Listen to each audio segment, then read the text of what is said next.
हर हर महादेव, जय माता दी।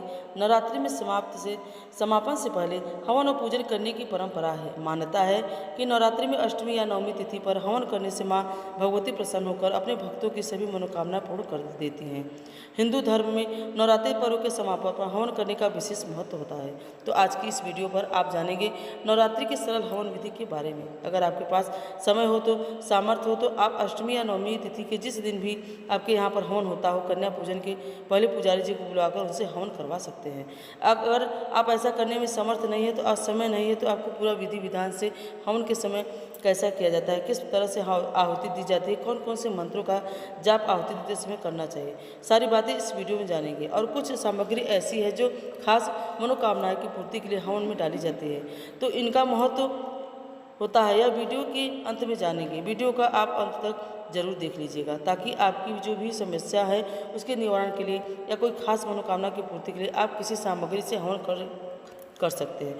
अष्टमी या नवमी तिथि पर आप सुबह सूर्योदय के बाद से लेकर दोपहर 12 बजे तक हवन कर सकते हैं। और हवन करने से पहले आपको कुछ तैयारियां करनी होती है, जैसे कि सबसे पहले स्नान करके शुद्ध वस्त्र धारण करें और फिर जो भी आवश्यक हवन सामग्री उसे आप पहले से भी इकट्ठा कर सकते हैं। जैसे हवन सामग्री घी, गूगल, कपूर, आम की सूखी लकड़ियाँ। यदि आपकी सूखी लकड़ियाँ न मिले तो गाय के गोबर का उबला भी आप हवन में जला सकते हैं।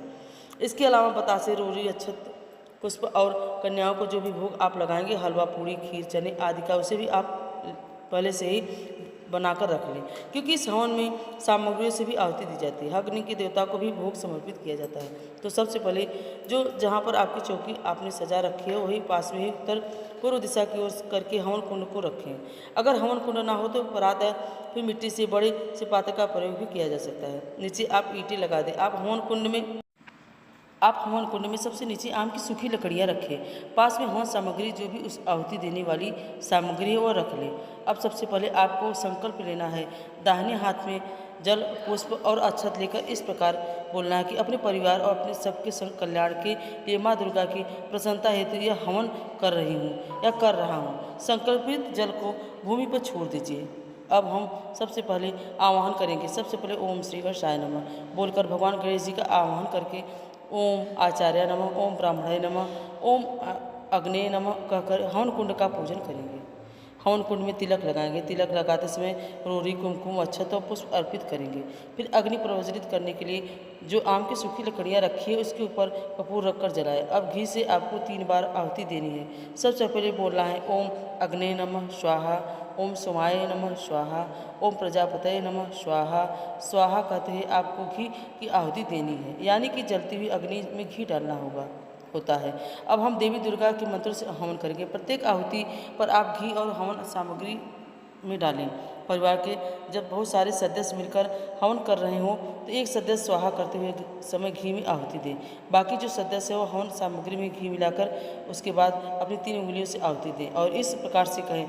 जो मुख्य है ओम ऐं ह्रीं क्लीं चामुंडे विच्चे स्वाहा बोलकर हवन सामग्री अग्नि में डालें। अब आपको सभी 9 दुर्गाओं के नाम से आहुति देनी है। इस प्रकार से कहना है ओम दुर्गा देवी नमः स्वाहा, ओम शैलपुत्री देवी नमः स्वाहा, ओम ब्रह्मचारिणी देवी नमः स्वाहा, ओम चंद्रघंटा देवी नमः स्वाहा, ओम कृष्णमांडा देवी नमः स्वाहा, ओम स्कंद माता देवी नमः स्वाहा, ओम कात्यायनी देवी नमः स्वाहा, ओम कालती देवी नमः स्वाहा, ओम महागौरी देवी नमः स्वाहा, ओम सिद्धिदात्री नमः स्वाहा। इस तरह से 9 दुर्गाओं के बीच मंत्र से आपको आहुति देनी है। यदि अब आप इस तरह से नवग्रह का जाप करना चाहते हैं, सभी नवग्रहों के नाम से आहुति देना चाहते हैं तो आपको नवग्रहों के नाम से भी आहुति दे सकते हैं। नवग्रहों के नाम से स्थिति इस प्रकार है ओम सूर्याय नमः स्वाहा, ओम चंद्रवे नमः स्वाहा, ओम भूमाय नमः स्वाहा, ओम बुद्धाय नमः स्वाहा, ओम गुर्वे नमः स्वाहा, ओम शुक्राय नमः स्वाहा, ओम शनय नमः स्वाहा, ओम राहते नमः स्वाहा, ओम केतवे नमः स्वाहा। ओम गायत्री मंत्र का जाप करते हुए 11 या 21 बार आहुति दें। गायत्री मंत्र है ओम भूर्भुवः स्वः तस्य वितुर्वरेण्यं भर्गो देवस्य धीमहि धियो यो नः प्रचोदयात् स्वाहा। आपको जितने भी मंत्र बताए गए हैं चाहे तो इन सभी के मंत्रों को आप 11-11 बार जाप करके या 21 बार जाप करके आहुति दे सकते हैं, नहीं तो केवल एक बार ही आप जाप करके आहुति दे सकते हैं। सबसे अंत में पूर्णाहुति दी जाती है। 5 सुपारी, नारियल, विशेष सामग्री जैसे हलवा, पूड़ी, खीर, चने, फल, मिठाई, बतासा, शक्कर आदि, जिसे घी में डुबोकर फिर अग्नि देवता को समर्पित किया जाता है। कहना होता है ओम पूर्णमदः पूर्णमदं पूर्णतः पूर्णमुदच्यते पूर्णमादाय पूर्णमेवावशिष्यते स्वाहा। ओम अगर इस प्रकार से मंत्र जाप न कर पाए तो केवल ओम इंग ह्रीं क्लीं चामुंडाय विच्चे स्वाहा इस मंत्र का भी जाप कर सकते हैं। बची हुई जो भी हवन सामग्री वो अग्नि देवता को समर्पित करें। अब हम हवन का समापन करेंगे और सबसे पहले अंत में जल का छींटा हवन कुंड के चारों ओर लगाते हुए अग्नि देवता को प्रणाम करते हुए हाथ जोड़कर माँ दुर्गा से आशीर्वाद मांगेंगे और अंत में सच्चे मन से क्षमा याचना करते हुए कहेंगे, माँ भगवती मुझे दिन रात हजारों भूल होती है, मैं मैं आपके दास हूँ, मुझे क्षमा करें। यदि आज हवन करते समय मुझसे कोई गलती हो गई हो तो कुछ कम या अधिक हो गया हो तो कोई अशुद्धि हो गई हो तो कोई मंत्र अधूरा रह गया हो, कोई मंत्र उच्चारण गलत हो गया तो जिससे भी सामग्री का अभाव न हो, माँ भगवती उसके लिए मुझे क्षमा करें। नवरात्रि के व्रतों या पूजन के दौरान आदि में कुछ भी कोई अपराध हुआ हो तो माँ भगवती आप अपनी संतान समझकर मेरी उन सभी अपराधों को क्षमा करें। अब अलग से एक दिए में कपूर रखकर जलाएं और घी की बाती रखकर जलाएं और आरती उतारें। सभी नौ दुर्गाओं की आरती उतारें, सभी सदस्य आरती लें और आरती में अपनी श्रद्धा के अनुसार कुछ दक्षिणा छोड़ें और इसके बाद आरती के थाल को घर के हर कमरे में घुमाएं। ध्यान रखें टॉयलेट और बाथरूम में आरती के थाल को नहीं दिखाया जाता है। इस प्रकार से आरती करने के बाद जो भी भोग प्रसाद है वह सभी लोगों में बांटे और यदि हम आपको कन्या पूजन करना हो तो हवन करने के बाद ही कन्या पूजन करना चाहिए। और इसके बाद जो लोग अपना उपवास खोलना चाहते हैं वो जो भोग आपने माता रानी को या कन्याओं को दिया है उसी को प्रसाद के रूप में ग्रहण करके अपना उपवास खोल सकते हैं। हवन करने के बाद बची हुई जो भी राख होती है उनका क्या करना चाहिए, तो देखिए जब हवन की राख बिल्कुल ठंडी हो जाए तब उस राख को आप अपने घर में, पौधों में, क्यारियों में, गमलों में डाल सकते हैं। जो बासी पुष्प आदि होते हैं, पत्ते, अक्षत है, उनका भी विसर्जन आप इसी प्रकार से घर में ही कर सकते हैं। और माता रानी को चढ़ाए गए भोग को आप स्वयं प्रसाद में ग्रहण करने के अलावा गौ माता को भी खिला सकते हैं।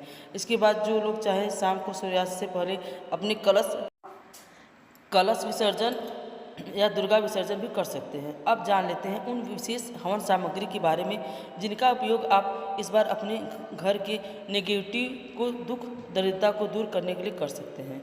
तो ऐसी सामग्री जिनमें गूगल से यदि आप आहुति देते हैं तो घर की जितनी भी नेगेटिव जो भी द्वेष आदि आपके घर में दूर हो जाता है। सरसों के दाने भी नकारात्मक शक्तियों को दूर कर देते हैं। यदि परिवार में कोई बहुत बीमार रहता है तो आज हवन करते समय काले और सफ़ेद तिल का आप आहुति में डालें, शारीरिक रोग और पापों को मुक्त मिलेगी। इसके अलावा गिलोय की लकड़ी से भी आप हवन कर सकते हैं। संतान सुख या पारिवारिक सुख के लिए आप गुड़ और घी का आहुति भी प्रयोग में कर सकते हैं। खीर से आहुति दे सकते हैं। धन समृद्धि और लक्ष्मी कृपा पाने के लिए आप कमल गट्टे से और चंदन की लकड़ी से हवन कर सकते हैं। अगर विवाह नहीं हो रहा है या दाम्पत्य जीवन में बहुत ज़्यादा दुख हो रहा है तो बहुत ज़्यादा झगड़े आपस में बढ़ रहे हो तो आज आप शक्कर और मिश्री से भी आहुति दे सकते हैं।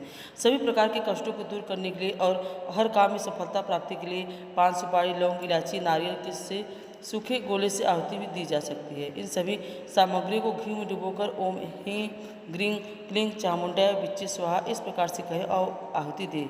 उसके बाद आप माँ से अपनी जो भी मनोकामना है उसकी पूर्ति के लिए प्रार्थना अवश्य करेंगे। यह थी आज की वीडियो। उम्मीद है जानकारी आपको पसंद आई होगी। जो लोग अष्टमी या नवमी तिथि पर किसी कारण से हवन या न कर पाए तो आने वाली शरद पूर्णिमा यानी आश्विन पूर्णिमा के दिन भी इस विधि विधान से हवन कर सकते हैं और कन्या पूजन भी कर सकते हैं। जानकारी आपको कैसी लगी? अगर अच्छी लगी हो तो हमें कमेंट में जरूर माता दी जरूर लिखिए। हर हर महादेव, जय माता दी।